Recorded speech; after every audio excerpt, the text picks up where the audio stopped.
Give me a little bit more. Can you talk for a little bit? I need to address this. So once I was a small child, and during that time I did not like naps. All right. Was that? That's good. Haters gonna hate. You know what I'm saying?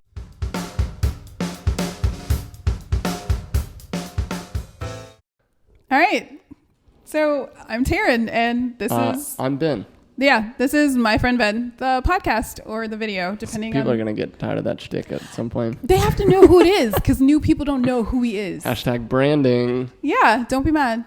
Or stay mad, whichever one you like to do. Yeah. So. They're going to do whatever they want to do. It doesn't matter what we tell them. Don't let us influence you in any way, shape, or form. Yes. I don't know what works better. Do I sit back? Do I sit up? I don't know. This chair is just very difficult look to use. comfy as much as you comfy? can in a bouncy chair. Bouncy chair. What do you think, YouTube? I think you're too long for that chair, actually. Yeah, I'm too long for most things. Yeah. Aw, long people problems. Okay, so this week's episode...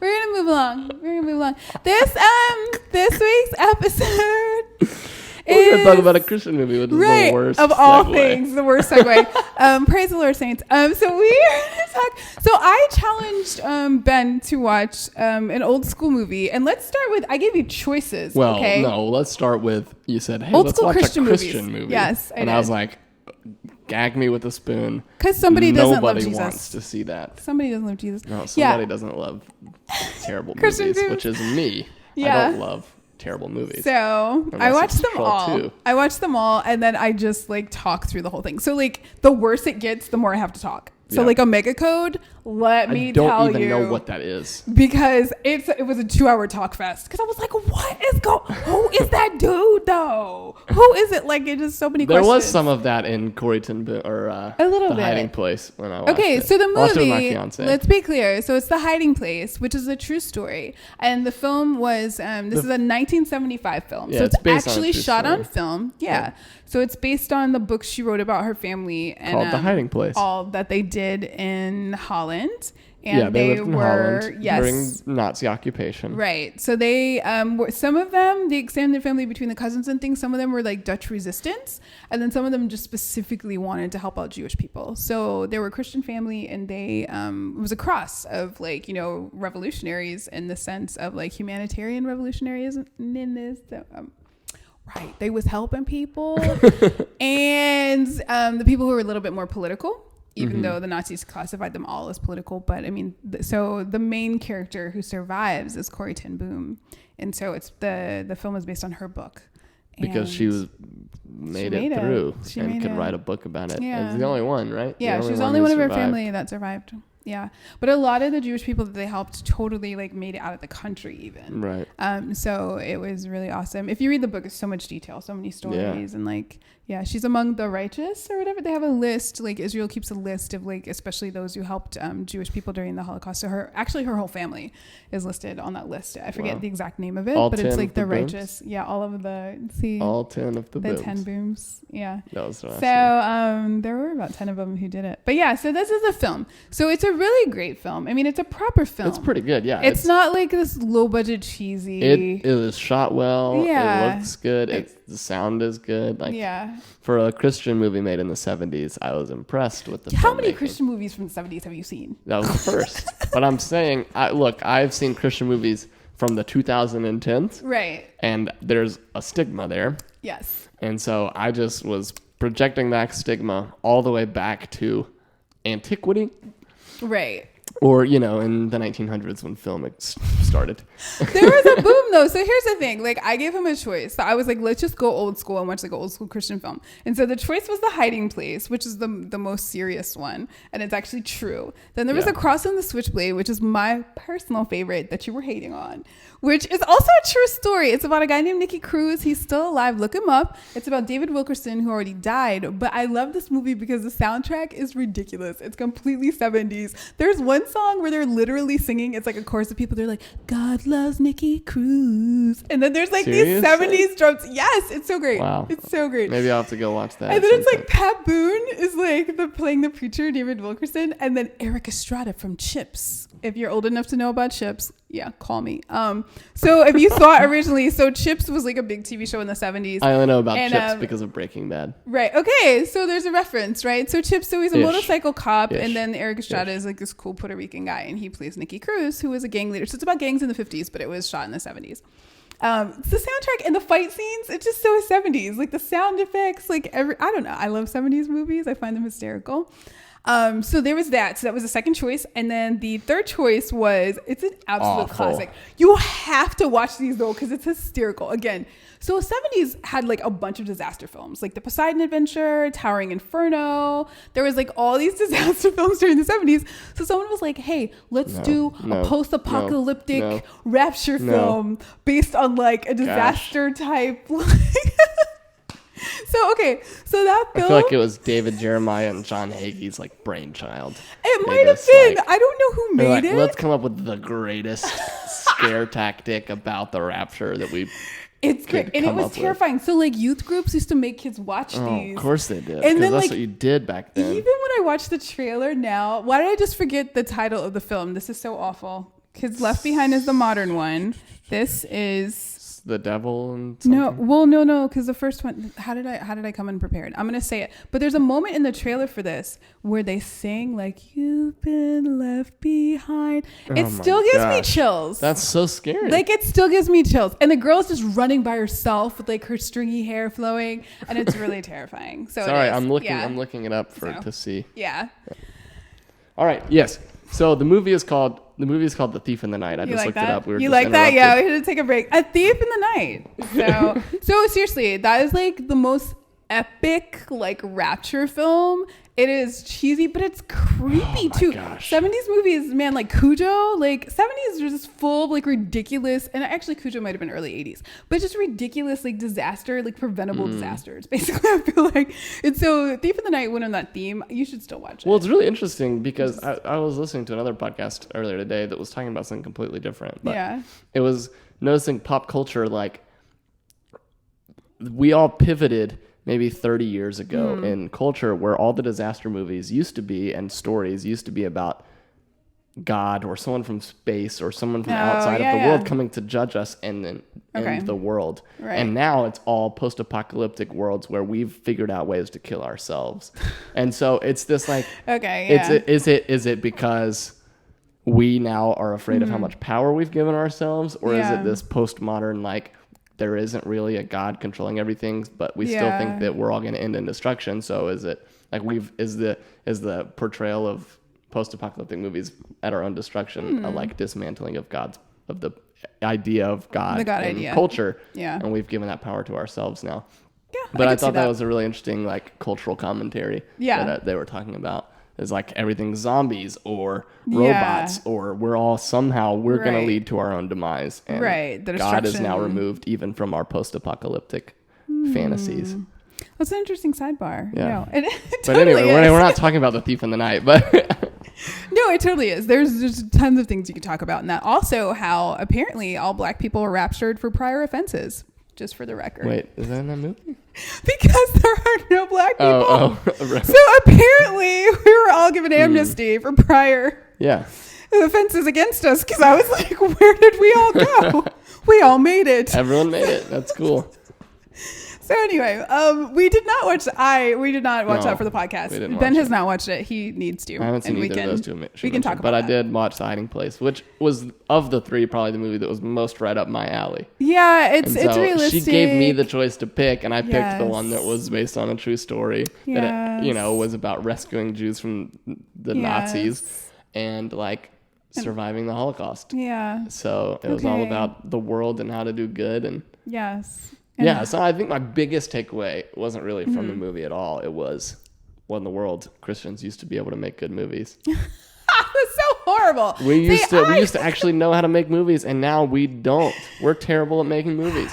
We make like fodder that we do what Hollywood does, but for Christians, and we just say, what's everyone like? Let's just fill the seats and make money, and we can't do anything that's going to alienate our audience or challenge them in any way because what's the point of learning and growing when you go see a movie? Okay, so here's the thing, though. So this film was made by, The Hiding Place was made by a director who worked with Billy Graham. And they did make a bunch of horribly cheesy movies initially. So because anytime we go into fiction, it just gets cheesy. Right. So exactly. when you tell true stories of people's lives, Right. like The Hiding Place, there's one about Joni Eareckson Tada, if you're at all familiar with her. Because I saw it on TV, the movie on TV. And so she is like paralyzed, but it talks about how she had a diving accident and then how she becomes a Christian. And she, I guess in the 80s, was really popular. Yeah, she was really popular to go around. So they made one about her. They made one, The Hiding Place. They made one about some situation in Japan. And those did pretty well. There was also one called China Cry that's affiliated with those guys, those pack of directors, which was great, about a woman escaping China, right? She's a Christian. She escapes China.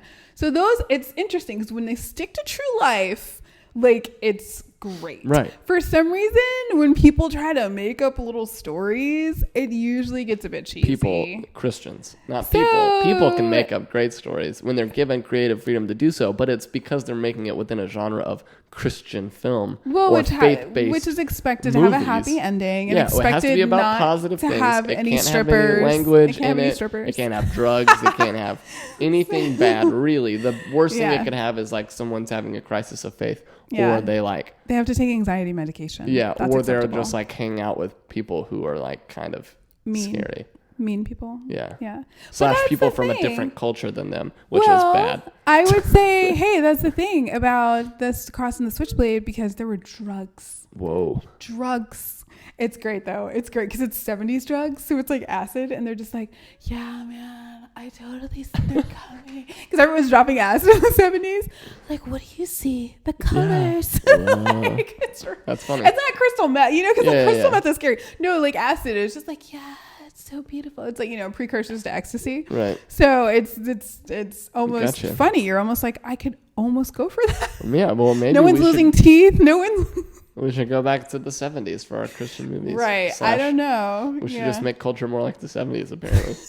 Bring back bell bottoms for some people, not for maybe me. not that. Yeah, maybe not that part of the 70s. Or the hair, the Farrah Fawcett hair. I don't know, but yeah, The Hiding Place. I think the thing that really impacted me about the story, because I watched it as a kid, and I don't know where, if I saw it on TV or like how I ended up seeing it. But I remember the thing that really impacted me because I was just like, who would do that? Yeah. Like for someone else, and just like who would really put themselves on the line. It's not really a spoiler. I mean, part of this whole story is that her whole family doesn't make it because they end up being put in a concentration camp. So after a time of prison, then the ones who didn't die immediately are sent to the concentration camp. Right. So, the risk was always there. And when they began resistance work and working to help save the lives of different Jewish people, they knew that the risk was there. Mm-hmm. But they were like just pretty open, not in a foolish way, but pretty open about what they were doing in certain contexts. And I don't know, just because, every society has its challenges and has, the issues of the day, and trying to stand up for people when you have nothing really truly to gain from it. I'm just even thinking about it. I'm like, oh my gosh, would I do that? And it's like, I could almost see myself doing that, but I don't know. Because you don't know until you're put into a situation if you'd actually stand up or not. Right. And that's why I think there was a lot in there for our current culture, the way things are today. Right. And we have, even we'll talk specifically to people in the church, but like people in the church right now, and all the tensions going on, and not just in our own society, but even across international borders with the tensions with America and every other country in the world. Like we are the ones who are supposed to be saying, okay, let's operate not out of what our cultural norms are or out of what our nationalistic pride is, but let's operate out of, these people are made in the image of God. All people are. Yeah. And so how do we care for them? And even you see in the movie, Corrie Ten Boom has a small moment of crisis. Like, this is hard because I'm lying, I'm stealing, I'm breaking all of these rules that I've been taught I need to follow because I'm told to obey the laws of the land. But because they're infringing upon people's rights and liberties and their life, literally their life, then I'm gonna have to get rid of these things because the ultimate good is to care for people and to love my neighbor as myself. And so that's the position we now have to put ourselves in our culture today is how do we operate according to the laws that God has given us, and not the ones that exist culturally as normative. Right. And so I felt like it was very, very fitting for even today that I could watch that movie and be like, wow, this challenges me 40 years later in a completely different cultural context, but it's the same story. Yeah. Like, what is the measure of my faith at all?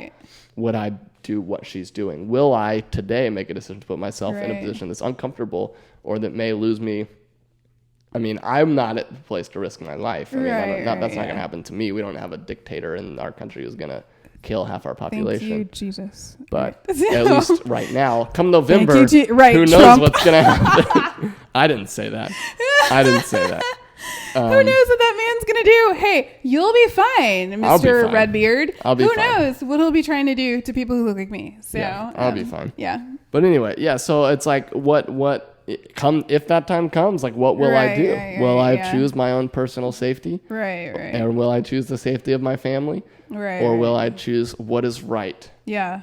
Ultimately. I mean, it totally, like we were talking before, it bounces back to the last movie we talked about, Free State of Jones, and it's like Newton Knight. It's a different time period, same choices. It's like, is it us four and no more, as people say, it's me and mine, or do you decide to go, I cannot watch this happen to basically who is my neighbor, it's like, and Jesus, the guy is asking Jesus, who is my neighbor? And he tells a story about a Samaritan, and Jews totally hated Samaritans. So it's like, bruh, literally the person that's next to you, regardless of your personal opinion of them, the Father sees us all as the same. So that guy over there, Muslim guy with the beard, he's your neighbor, so love him. So I mean, it's crazy. Like, I'm always inspired by these type of stories, so and they always challenge me, because I'm just like, what on earth, like, would I be that person who's that brave? And that's what I love about film, is because it gives it in such a concise sort of way to let you as the audience look at it and say, these are real things that happen. And even if it's not based on a true story, but that type of character that is being portrayed on film, like, will you make decisions that will that will affect you and make you really uncomfortable, but will you do it for what's good, or will you do it for what's easy? And so I don't know why Christians haven't figured out a way to make those movies in fiction. Like, why can't we make fictional stories that tell that story? I don't understand. Well, it's been a while. What's interesting is that I think it was working until after the 50s. So in the 60s, for whatever reason, I forget the exact what happened, but there was, a panel of Catholic folks, including priests and different ones, that Hollywood would kind of check in with before they released different films, and they would kind of take out the blasphemy, no, they actually did. And so you see films from that era, like On the Waterfront, which we've talked about before, which is like the most Christian film ever. It's awesome. Go watch it if you haven't. Marlon Brando, right? I always hype up that film, but because there's like a monologue, like this priest is giving a monologue about Christ didn't die so that you could stand there like a coward looking the other way while men are being killed for telling the truth. He goes in. And that was a mainstream quote unquote film. And what happened when that stopped, when there stopped being like that influence at all, I mean, the film shifted a lot. So, and I mean, there was a pessimism of the 60s and the 70s as well. And I think everyone fell into it. It's hard not to fall when things look crazy, the Vietnam War and things. It's hard not to fall into pessimism. I mean, our own time period. How dare they? Yeah, right. So there was a lot of equal rights. Yeah, there's a lot. So I mean, currently 2016, I mean, it's hard not to fall into pessimism, right? So definitely. I think there was also that sense too, because then you see movies like Chinatown, which if you watch it, it's just like, ugh. Did that dude, I won't spoil it, but it's like, did this dude seriously, it's just so pessimistic. And Oliver, the musical, it ends with like the bad guy. I think this guy kills his girlfriend, just skips off into the sunset. Like, it's all like some of the most quote unquote classic films of the period are so pessimistic. And I think we're in another season of that, maybe, where people are veering a little bit towards pessimism. And so it's difficult not to be stuck there, but there's also like has to be some sort of answer, and the answer can't be like Disney-fied if you're over a certain age. Absolutely. If you're over a certain, I mean, we get it. I want to give that to my niece and nephew. That's the thing. Give it to the children. If a 5-year-old were to make one of the Christian movies that exist today, like, that's fine. Like, you're a toddler. Like, you don't really understand how the world works. But if you're an adult making that movie, like, you don't understand how art works. Like, this is not any world that has ever existed existed around you, even the one that you're in, however sheltered and like that may be. Like, that's not even a world that's real there. But I mean, team art. So this is the thing. Like, I'm not as high. I don't hold art in as high a regard as obviously a lot of filmmakers do. I think it is to a degree about giving the people what they want, right? So in defense of the cheesiness, I think in times of high pessimism, though, there is like the other side of the pendulum, which happens to be the Disneyfication of our reality. But not necessarily. I mean, you get The Hiding Place. That's not a Disneyfication of anything. Right. It's a movie but that's true. That gives doesn't people count. what they want, and it's still challenging. But that's true. It's a happy story, and not Is the it content though? of what happened Is was it not happy. It though? was very intense. But like, there's a hero and she wins, and you're rooting for her, and like you agree with the principles from which she's operating. Yes. And it's a movie that's good. It's bittersweet, though. And that everybody else is dead, y'all. I know, mean, but the movie is not a pessimistic movie. no, but it's also it's true. in a culture, yes, right. But that's what I'm saying. You can still have a movie that gives the people what they want, but they will leave challenged. They will leave having felt like, okay, this is something that's important and I should self-assess. Well, see, in that case, I just feel like the characters need to earn, but that's what people talk about in writing. Did your character earn this? Right. So, I mean, that no. can happen in fiction, but you have to send the character to a deep enough depth to bring them back up for them to have earned the ending. And so I won't name names because I want to support our local, Georgia filmmakers. But there are, certain filmmakers who make films. Who make films, who are believers who make films. And the thing is, I'm like, I get it, I get it and that's their style. Look, here's the other thing. It's like certain people write Disney, certain people write, certain people are Kubrick, right? So, I mean, everybody has their thing, their style where they excel. But I also think the dissatisfaction is that the characters aren't necessarily put through enough to get that. They don't have enough struggle to really get the ending that they get. Right. And you're telling every single person who sees that movie, here's an unrealistic life you should ascribe to. You should desire. Right. But it's impossible. Why are you mad though? And there's not actually any hope there is what I'm saying. And it's really not helpful. I'd be uplifted. It's really I not don't know. helpful. I'd be uplifted though. I mean, I can't help but watch the first one that they made, and I cry every time at the end. See? And I am moved by it. You're uplifted. But let the spirit move you. Like, it's not anything that really lasts. Yeah. It doesn't last. After 5 minutes, it's over. Well, I feel like it's baby steps. And I think, but here's my thing, and this is my thing with every filmmaker, like you do your little thing, and then obviously there will be a gap, and then someone else needs to come in and fill that gap, right? Right. So I think that's the issue. And I do know some local filmmakers who were talking about they wanted to make a film and it deals with teenagers, and one of the characters is sexting. Whoa. Ooh, but it's a faith-based film. Ooh. And they were like, funding, how about that? No. Because they already wrote the script and everything, and so they were not getting funding. No, I get it. I get why it's the way that it is, because the audience doesn't really exist. Yeah. But then the thing is, the audience is there, but they're teenagers, so we don't know, but we're worried that their parents are not going to support that. Right. So for that, I feel like it's something that you should release to like YouTube. Yeah. No, but this is the thing, because we just have to think in new ways. But that's a producing conversation. No, I agree. I think that the audience is there. Yeah, but the audience hasn't existed before, so getting people to take a chance on that audience doesn't exist. That's what I mean by the audience doesn't exist yet. Yeah. I get that because I exist, and I know a bunch of my friends who think like me and who want these things. Yeah. And like there was a movie called oh man, what was it called? It was by Riot Studios out in Texas. Oh, I don't know. It was the guys who made Beware of Christians. It was a documentary. No, I never saw that. So this movie was called it's a fiction. Believe Me, it's called Believe Me. I was gonna say, I was like, I'm sure that's what you're talking about. Okay, Believe Me. Have you seen Believe Me? I've seen it. Yeah, and like that movie, there's cursing in it. It's literally there was like my lifestyle. I was like, was there? I didn't even know there was like 4 bad words in it, but. And who doesn't work for Focus on the Family? Or maybe 2 bad words. I mean, who's counting? I know, right? Well, I was amazed by it. I was like, I went to see a Christian movie and whoa, I'm refreshed because this sounds like believable dialogue that would have happened here in this scenario. Yeah. They didn't have to change it because the audience might be offended.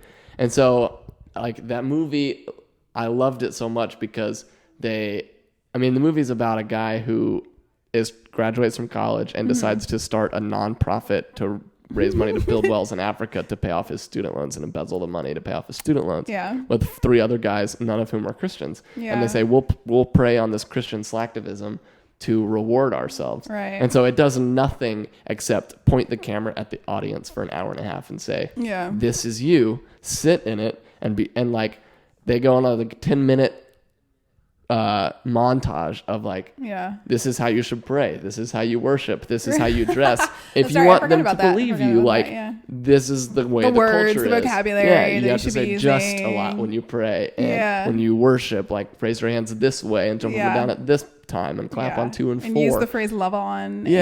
Love on and fellowship with, and these things like and it was really wonderful. And so like the sliver of the audience has begun to exist. That movie didn't do well. It released in maybe 19 theaters, I think, across the country. But even 19, I mean, I have a friend who's doing just an independent film with an all Asian cast, and he's released in less than that. Wow. Because they're like, there's no audience for this. Right. And I'm like, Asia's a continent, right? I'm just saying. People be so petty, man.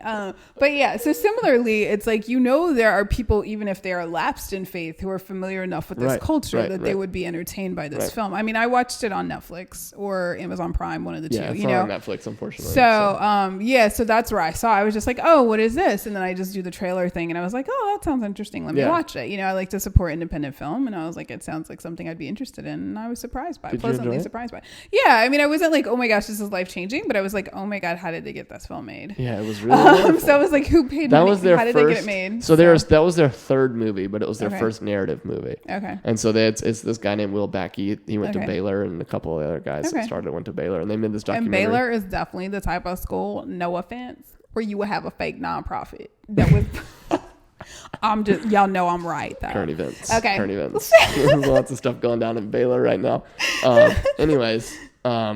So they made this movie called Beware of Christians. Their senior year of college, they decided to take a trip all around Europe. And it was very much a privileged, like, white guys go to Europe, take a camera, and it's really just a vacation that they decided they were going to make a documentary out of. So what's the Christian element of it? So they just asked people around in each country, like, what they thought of the church. Oh, interesting. And I'm sure that was fascinating. Yeah, it was. Because Europe is very it's much more post-Christian than we are. And that's why they went there. And so they wanted to see what America will become like in a couple of years. And so that was like the point of the documentary, but also there's a lot of just them hanging out and like arguments they get into while they're traveling, and then it's intercut with interviews after the trip of them reflecting and debriefing. Okay. And so that was the movie. It was pretty interesting, but that's where they started, and so that movie got huge. I mean, they went to Passion conference when it came back, and they like passed it out to every single person there for free. Interesting. And a lot of churches watched it, showed it to people, and I mean, me and a lot of my friends saw it. And I look like the guy who directed the movie. You just have that white guy face. I love it. I'm a tall, lanky white guy who was interested in film, so everyone's like, "Oh, you're Will Backey." No, I'm not Will Backey, but just go with that. I am a fan of Will Backey. Yeah. So that was their first movie they made. They made some other, I think, movies similar to Beware of Christians, and then now they just took this step into narrative. But it was really great. You should all go check it out. But so there is a like, the times are changing. They are, right? And we're realizing that if we want to be relevant and we want to actually affect change in our culture, we have to like reflect that culture a little bit in our movies to try and challenge people. In the stories that we tell. Yeah, I think there's also the dilemma with everyone being digital now. So trying to find your audience has changed so dramatically, especially for independents. So I'm talking to people who maybe are a little bit older in the game. They've put out some stuff, they've worked on films before, and they're trying to go through traditional channels of distribution. Right. And I think that's not really the way to go. But trying to convince people of that. I mean, I work in digital marketing. Like, I'm like, come on, guys, get with it or whatever. But just, trying to help people see the kind of the new way you have to go, especially if you're someone who's trying to break in with either a new idea or just you don't have that track record of like 12 films already. Right. Trying to get the money and things like that. I feel like this got really technical. Like, I don't know if all of our listeners are about the business side. Are you about that business though? But I mean, if they're bored, they'll turn it off.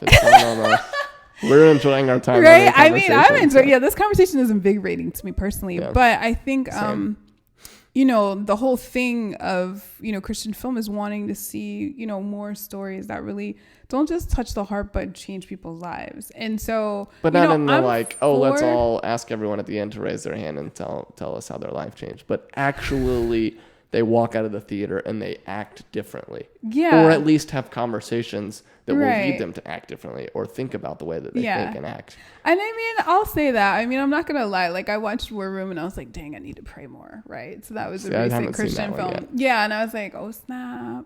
That's what I've heard a lot of people say, though. I need to pray more. Yeah. But in respect to that film, to that team, I mean, they pray over all their movies, right? So, like, the movie itself is kind of like, it's kind of like if you hear a mediocre sermon, but then a bunch of people get saved. Like, it's like they didn't really do that. You know what I mean? It's like it wasn't the sermon. And in that case, the film, I mean, it's cool.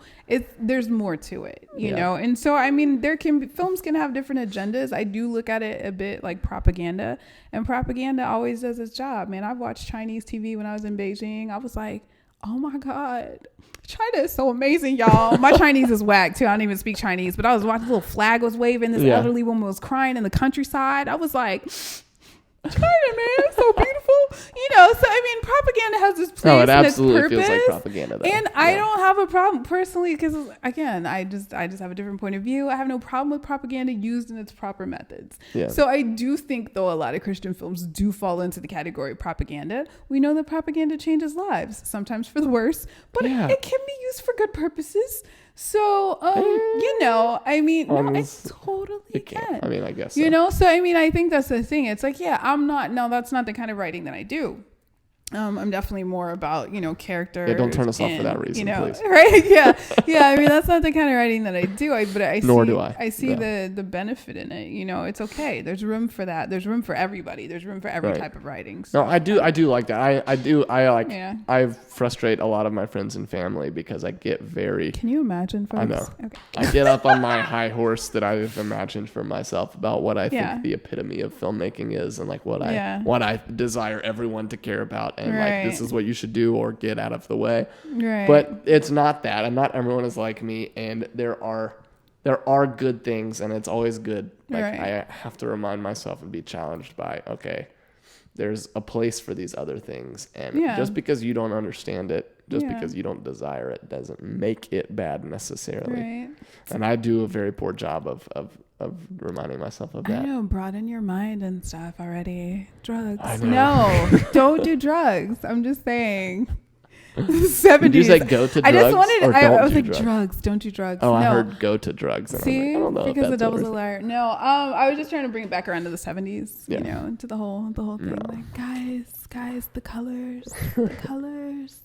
But yeah, so that was, I mean, I enjoyed my time. It was a good movie. I feel like we didn't discuss the film that much, but definitely watch it. I think you will be challenged by the film. Anybody will watch it. It's on YouTube. You can find it. It is. Yeah, a lot of the older Christian films are on. So the Cross of the Switchblade, is on there. And the Thief in the Night. You've been left behind. That trailer, man, my blood pressure. Yeah, I watched the trailers of all of them and then picked the like the girl screaming and then she's like running. Because the other two didn't know if I could do this. DC Talk covered the song from that. Of course they did. 3 men walking. Anyway, that song. I think it's called "You've Been Left Behind." I don't know, but wish we'd all been ready. Right. I wish we'd all been ready. That's enough of that. I know I can't sing, but dang. Okay. I'm just kidding. So I'm just trying to wrap it up here. All right. But yeah, if you have more comments and whatnot, then let us know. Suggestions. Go check out the films. Like we said, they're online. So yeah. They're good. And we'll be back next week with more stuff. Film stuff. Same bat channel, same bat time. You're right. So leave us comments and whatnot. Mm-hmm. Subscribe on YouTube. Word. Yeah. And iTunes. Yes. Oh, iTunes. You can subscribe there. And Stitcher. You can subscribe all those places. Everywhere. Subscribe to us. All right. So that's a wrap, huh? That's a wrap. Amen.